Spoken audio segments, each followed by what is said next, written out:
Today, for our last episode, we visit the Thanksgiving Church, or 感恩堂 in the Pudong district of Shanghai. Pudong in recent years has witnessed itself a rapid economic development in which countless skyscrapers and business districts have been constructed in just around 3 decades. In the same sense, this church was constructed in 2006 with the sponsorship of a local tech entrepreneur and operated since then. The church has a very modern design in which the architecture acts as a metaphor and reference of Jesus Christ's care and love towards mankind. We did an interview of the local pastor, and from him, we learned about his personal history and his connection with Christ and Christianity.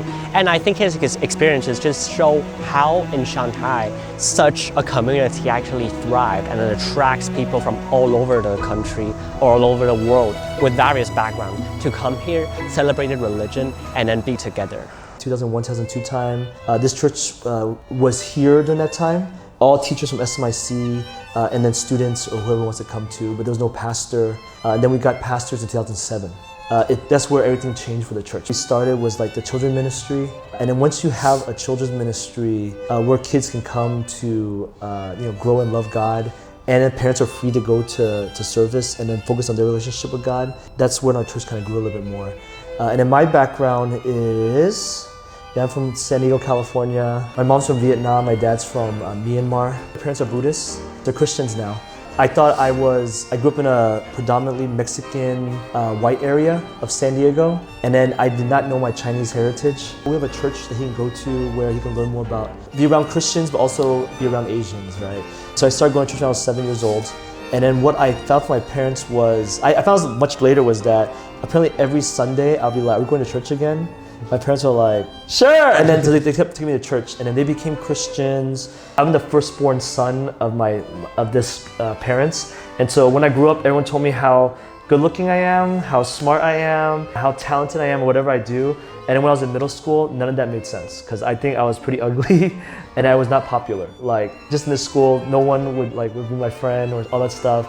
And so what they told me didn't make any sense. But when I went to church, I learned about sin. I learned about these feelings of like something's not right with this world. And then this is the answer, right?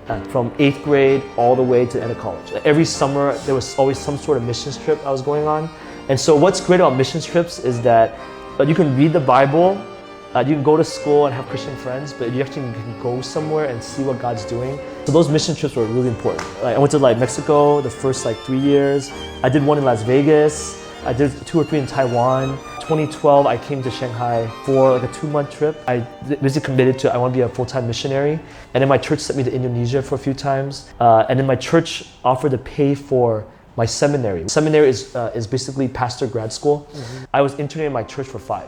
And so I was called a seminary intern, mostly working at the church, but then also allows me to be cross-cultural and live here too. And so I came out in 2017 to be the youth pastor here. So I've been here for 8 years. Our church is unique in the sense that we have mostly Asian faces here, maybe 80-90%. So Singaporean, Malaysian, Hong Kong, Taiwan, and maybe American Chinese. Yeah, so I think my most memorable experience, so we have a church retreat, youth group retreats with other international churches in Shanghai. Probably one of the only cities to do that. We go to a retreat site during October holiday, and there's 200 kids there. So I usually do juniors and seniors.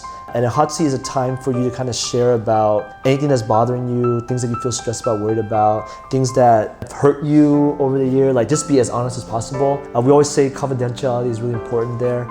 And then what's really powerful every time is the chance to pray for that person that is always the most memorable thing. So to actually grow closer together and to trust each other. We then did an interview with a lady. I think we all witnessed how foreign communities, in fact, are welcome to celebrate their own religion, their own faith, and their own belief within this whole metropolis. 教堂的礼拜是1周1次，我们是10几年前就来了这个教堂。当时其实是因为我女儿在中心学校上学，那这个教堂它的起源其实和中心公司还有中心学校是密不可分的，所以在中心学校里面有很多老师啊，还有孩子的家长都在这儿，所以大家就是有这种一个家庭的感觉和氛围，所以我们就会来。最终来说，其实不是为了到教堂而到教堂，其实是和神的一个连接。到教堂就是给你这样的一个机会，一个时间，